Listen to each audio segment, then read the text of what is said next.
అండి, ముందుగా అందరికీ కూడా వినాయక చవితి శుభాకాంక్షలు. నిజంగా ఈ వినాయక చవితి నా లైఫ్ లో ఒక మెమరబుల్ అని అయితే చెప్పగలను.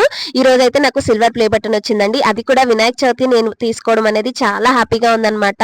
ఇది నిజంగా నాకు ఎప్పుడో రావాల్సిందండి, కానీ ఇది విజయవాడ నుంచి మళ్ళీ వెస్ట్ బెంగాల్ కి రావడానికి ఇంతవరకు అయితే టైం పట్టిందనమాట. అసలు ఈ సిల్వర్ ప్లే బటన్ నా చేతికి వస్తుందా లేదా అనేది ఫుల్ డైనమాలో అయితే ఉన్నానండి. ఎందుకంటే మా అమ్మ కేసు ఆంధ్రాలో నడుస్తుండడం వల్ల నా ఆధార్ కార్డు అయితే చేంజ్ చేయలేదన్నమాట. ఇంకా ఆంధ్ర అడ్రస్ కి సిల్వర్ ప్లే బటన్ అయితే వచ్చింది. మా తమ్ముడు తీసుకొని మళ్ళీ మా వదిన అయితే ఆంధ్ర నుంచి వెస్ట్ బెంగాల్ కి అయితే తీసుకొచ్చిందండి. ఇక్కడ వచ్చేసి మా అపార్ట్మెంట్స్ లో అయితే గణేష్ పూజ అవుతుందండి. ఎవ్రీ ఇయర్ ఇంట్లో కూడా బాగా సెలబ్రేట్ చేసుకుంటాం అనమాట. కానీ ఈసారి అయితే చేయలేదు, ఎందుకంటే ఇంట్లో ఒక చిన్న మైల్ రావడంతో ఇంట్లో అయితే గణేష్ పూజ చేయలేదండి. ఇంకా ఎవ్రీ ఇయర్ కూడా ఇలానే ఫ్లాట్ లో అయితే పూజ అయిపోయిన తర్వాత భోజనం అయితే చేస్తామన్నమాట. వెస్ట్ బెంగాల్ లో ఏ పూజ అయినా సరే ఖచ్చితంగా కిచిడీనే ప్రసాదంగా ఉంటుందండి. ఫస్ట్ లో అయితే నాకు అస్సలు నచ్చేది కదనమాట, ఎందుకంటే మన ఆంధ్రాలో కిచిడీ తెలియదు కదా.